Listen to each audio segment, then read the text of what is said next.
اس کے بعد جن آیات سے استدلال کیا جاتا ہے کہ حضور صلی اللہ علیہ وسلم ہمیں دیکھتے ہیں، جانتے ہیں ہم کیا کر رہے ہیں، ہم سے غافل نہیں ہیں، ہم ان کے سامنے حاضر ہیں، وہ ہمارے اوپر ناظر ہیں، اس سلسلے میں یہ قرآن کریم کی آیت ہے۔ اللہ تعالیٰ ارشاد فرماتا ہے وَاصْبِرْ نَفْسَكَ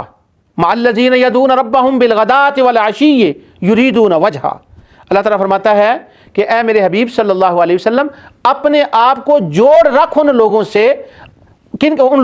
لوگوں سے جو اللہ تعالیٰ کو صبح و شام اس کی خوشنودی کے لیے پکارتے ہیں۔ یدعون ربہم بالغداۃ والعشی، جو اللہ کو پکارتے ہیں دن رات، یریدون وجہا، اور تیری نگاہیں جو ہیں وہ ان کی طرف لگی رہیں، تو ان کو دیکھتا رہے۔ اب یہ آیت صرف ان 5-10 صحابہ کے لیے نہیں تھی جو حضور صلی اللہ علیہ وسلم کے سامنے اس وقت بیٹھے تھے، یہ قیامت تک کے مسلمانوں کے لیے ہے کہ اے حبیب، جتنے قیامت تک مسلمان آئیں گے، جو دنیا آئے گی، ان میں سے جو رب کا نام لینے والا ہوگا، اس کا ذکر کرنے والا ہوگا، تو ان کو تکتا رہو، اپنی نگاہیں ان کی طرف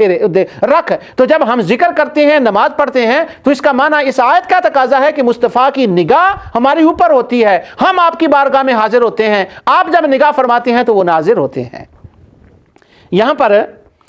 ایک مجھے بات یاد آئی کہ ایک بار ابو ظبی میں ہم گئے، تو ابو ظبی میں وہاں کچھ دوست تھے، تو وہاں پر بیٹھے تھے، تو ابو ظبی میں ایک صاحب کے سامنے میں نے استدلالً یہ آیت پڑھی کہ ہاں نبی کریم صلی اللہ علیہ وسلم ہمیں دیکھتے ہیں، آپ کا چہرہ مبارک ہماری طرف ہے، اس معنی میں آپ حاضر ناظر ہیں۔ تو وہ کہنے لگا کہ اس آیت کے اندر ہے یدعون ربہم بالغدا،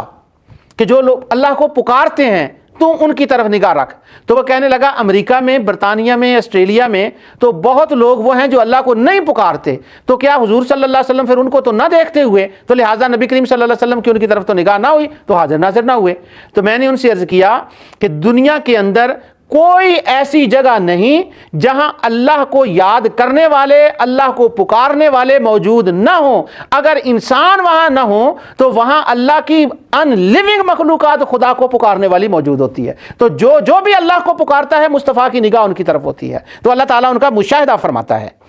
شہید، لفظ شہید کو شہید اس لیے کہتے ہیں کہ وہ دیکھ کر اللہ کے حضور گواہی دیتا ہے۔ ایک تفسیر ابن کثیر کے اندر اس آیت کی تفسیر میں ایک واقعہ ہے، لکھا ہے کہ جب یہ آیت نازل ہوئی کہ وہ لوگ جو اللہ تعالیٰ کو دن رات پکارتے ہیں، تو اپنے آپ کو ان کے ساتھ جوڑ لے۔ جب یہ آیت نازل ہوئی تو حضور صلی اللہ علیہ وسلم اپنے گھر سے باہر نکلے، فرمایا میں ایسے لوگوں کو دیکھتا ہوں کہ وہ کون لوگ ہیں جو اس حال میں رہنے والے ہیں اس وقت، یعنی اس وقت کی بات ہو رہی ہے۔ تو جب حضور باہر تشریف لائے تو آپ گلی میں گئے تو وہاں کچھ صحابہ تھے، ان کے بال بکھرے ہوئے تھے اور پرانے کپڑے انہوں نے پہنے ہوئے تھے، وہ اللہ تعالیٰ کا ذکر کر رہے تھے۔ تو حضور صلی اللہ علیہ وسلم ان کے ساتھ جا کر بیٹھ گئے اور اللہ کی بارگاہ میں عرض کیا، یا اللہ تیرا شکر ہے کہ تو نے آیت نازل فرمائی اور اسی وقت مجھے وہ لوگ دکھا دیا اور میری امت میں تو نے پیدا کیے جن لوگوں کا کہ تو نے اس آیت میں ذکر کیا ہے۔ تو ایسے وہ لوگ جو اللہ والے زیادہ ہوں، ان کی طرف ہر وقت نگاہ مصطفیٰ رہتی ہے۔ باقی رہا یہ مسئلہ کہ جو اللہ کا ذکر نہیں کرنے والے، اس آیت میں یہ ہے کہ ان کی طرف محبت اور کرم کی نگاہ ہے۔ یہ معنی نہیں ہے کہ دوسروں کی طرف نگاہ نہیں ہوتی، یعنی ان کی طرف محبت کی نگاہ رکھ۔ جیسے قرآن میں اللہ تعالیٰ سورہ محمد کے اندر آیت 11 میں فرماتا ہے ذالک بان اللہ مولی الذین آمنوا،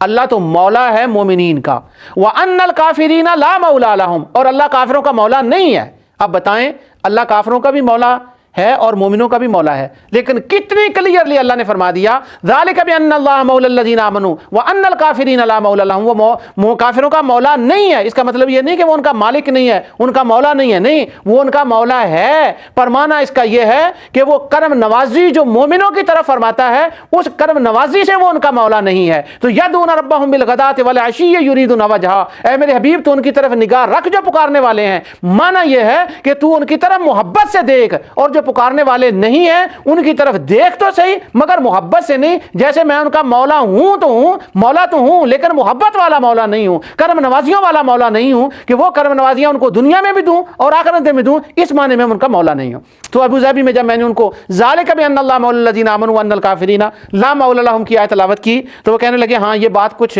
سمجھنے میں آتی ہے، بہرحال اس کے بارے میں کوئی سوچوں گا۔ خدا جانتا ہے کہ انہوں نے اس کے بارے میں بعد میں کیا سوچا ہو۔